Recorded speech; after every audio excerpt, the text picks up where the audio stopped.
Results today, AngloGold Ashanti saying it will continue with its relentless focus on cutting costs to remain competitive. The company has reported an 8% increase in gold production for the year ending in December.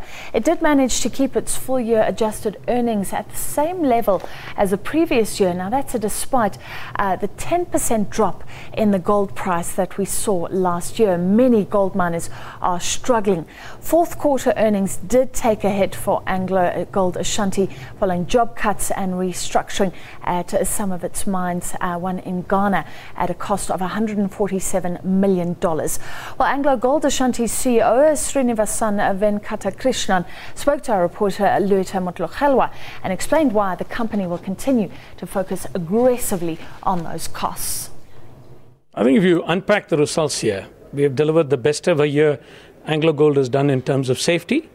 We have shown production growth. We have shown reduction in cost across all of the spectrums, largely driven by the reasons which you have said. And you're absolutely right, because as a gold producer, you don't control the price of your output. So the only thing which is within your control is controlling the price of the inputs. And that's what we have done for the last 2 years and shown a very good trajectory by focusing on margins. Now, looking at your Ghana operations, what has actually made it so difficult for those operations to perform profitably? I think historically, if you look at the operations, it was an operation that has run for over 117 years. Incrementally, it's expanded over time. That's aspect number one.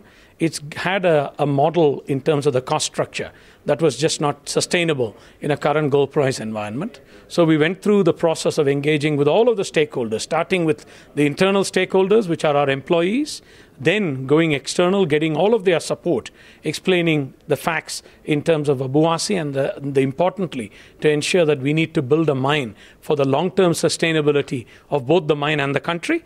And that's the reason we actually took a decision to take it into limited operating state, which means we have actually retrenched the workforce and we have actually cut down the underground operations other than continuing with the underground decline development and putting the rest of it into care and maintenance whilst we complete the feasibility study, so that when we reopen the operation, it'll be a mechanized operation, mining high grades, high volume, very profitable, and potentially what we'd call a tier 1 asset within the group.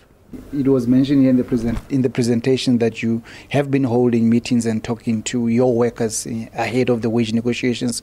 What sense do you have in terms of what lies ahead? In fact, it was not in reference to wage negotiations. This is something we did in 2013 and we have done the same in 2014. It's basically talking to your entire workforce in South Africa. It was the CEO, the Chief Operating Officer, and the General Manager of the mine.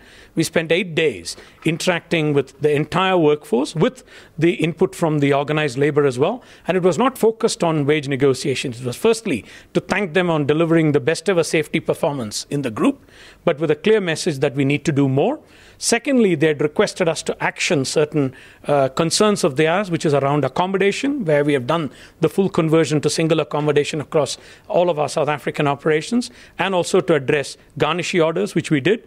Thirdly, we promised that we'll improve communication with the workforce so that they hear it directly from various levels within the management team, and also pledged that the general managers will have quarterly town hall sessions with the workforce. And finally, also to put across the challenges we face as an industry, the opportunities we have, given that the potential the business has and the grades that the mines actually produce, and what we need to do collectively work together to basically enlarge the size of the pie rather than forever fighting about a pie that is shrinking in size. The objective here should be how do we improve the productivity and enhance the size of the pie. That's really the debate where we're taking the discussion to.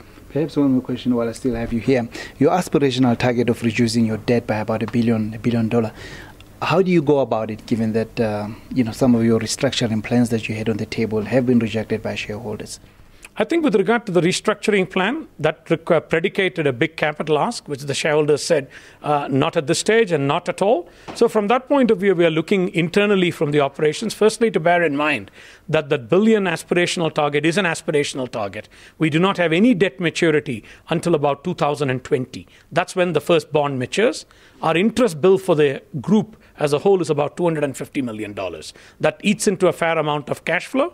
So what we are looking at is there a sweet spot where we can actually get the debt level down to by effectively improving cash flows from the business, sale or joint venture of certain of the assets, which basically helps pull down the debt. And we are targeting in the medium term, because we have a bond which we have issued at a high coupon, 8.5%. The company has the ability to call the bond back anytime from June 2016 to April 2020. It can call it at any time back. It's really that sweet spot we are targeting.